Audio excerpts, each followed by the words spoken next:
আপনারা হয়তো বা জানেন আমরা অনেক দীর্ঘদিন যাবৎ আমাদের বৈষম্য বিরোধী যে ছাত্র আন্দোলন, যে বৈষম্য বিরোধী ছাত্র আন্দোলন সেটা আমরা পরিচালনা করে আসছি এবং আমাদের বেশ কিছু ব্লকেট কর্মসূচি ছিল। আর আমাদের সেই ধারাবাহিকতায় আজকে আমাদের একটা ফর্মালি যেটা আমাদের করতে হচ্ছে, আমরা একটা স্মারকলিপি প্রদান করেছি এবং সারা বাংলাদেশে আজকে একই কর্মসূচি রাষ্ট্রপতি বরাবর আমরা স্মারকলিপি প্রদান করেছি। তো আমাদের এই স্মারকলিপিটা আমরা প্রত্যেকটা জেলা থেকে বা হচ্ছে যে বাংলাদেশের যে কোনো জায়গা থেকে যারা করছে আমরা জেলা প্রশাসকের বরাবর আমাদের সেই স্মারকলিপিটি প্রদান করেছি এবং আমরা জেলা প্রশাসকের মাধ্যমে আমরা মহামান্য রাষ্ট্রপতির কাছে সেই স্মারকলিপিটি পৌঁছে দেব। এবং আমাদের যে দাবিটি আছে সেই দাবিটির পক্ষে, এবং আপনারা সবাই জানেন যে আমাদের দাবি একটি দফা দাবি আছে, সেই দাবিটি হচ্ছে সরকারি চাকুরিতে সকল গ্রেডে এবং সরকারি চাকুরিতে সকল গ্রেডে অযৌক্তিক ও বৈষম্যমূলক কোটা বাতিল করে সংবিধানে উল্লিখিত অনগ্রসর এবং সুবিধাবঞ্চিত যারা পিছিয়ে আছে তাদের জন্য একটা ন্যূনতম মাত্রায় কোটা এনে সেটা সংসদে আইন পাশ করে কোটা সংস্কার করতে হবে এবং সেটা সর্বোচ্চ 5% হবে। তো এটা আমাদের দাবি। এই দাবির পক্ষে আমাদের আজকে যে স্মারকলিপি প্রদান, আমরা স্মারকলিপি প্রদান করছি এবং ইতিমধ্যে আপনারা দেখেছেন যে আমাদেরকে যে এই যে আমাদের একটা রিসিভ কপি স্মারকলিপি যে আমরা প্রদান করেছি, আমাদেরকে একটা রিসিভ কপি প্রদান করেছে এবং এটা আমাদের একটা ফর্মাল প্রসিডিউর।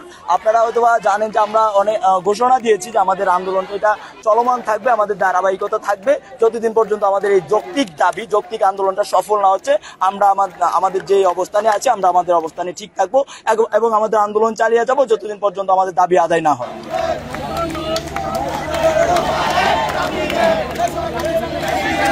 মূল অংশটা সেখানে রয়ে গেছে, যাতে তারা এখানে বিশৃঙ্খলা করতে না পারে এবং তাদের যে প্রতিনিধি আপনারা দেখেছেন তারা এসেছে এবং শান্তিপূর্ণভাবে তারা স্মারকলিপি দিয়েছে। আমাদের পুলিশের পর্যাপ্ত ব্যবস্থা রয়েছে যাতে তারা সুশৃঙ্খল থাকে এবং তারা এখনো পর্যন্ত সুশৃঙ্খল আছে, সেই লক্ষ্যে আমাদের এর বাইরেও আমাদের প্রস্তুতি রয়েছে। আমরা চাইবো যে আন্দোলন করুক, সেটা শান্তিপূর্ণভাবে করুক, কিন্তু যাতে কোথাও আইন শৃঙ্খলা অবনতি না হয়, কোথাও যাতে আইনের ব্যত্যয় না করে, সেটা যাতে দেখলাম। হ্যাঁ, দীর্ঘ সময় রাস্তার মূল অংশগুলোতে অবস্থান করার ফলে সাধারণ মানুষের খুবই ভোগান্তি হচ্ছে এবং অনেক মানুষ কষ্ট পাচ্ছে, বিশেষ করে যারা অসুস্থ এবং বয়োবৃদ্ধ মানুষের হাসপাতাল অসুস্থ রোগী রয়েছে বা যারা অসুস্থ হয় তাদের হাসপাতালে পৌঁছাতে খুবই কষ্ট হচ্ছে এবং আমরা এই ক্ষেত্রে বিকল্প চেষ্টা করি।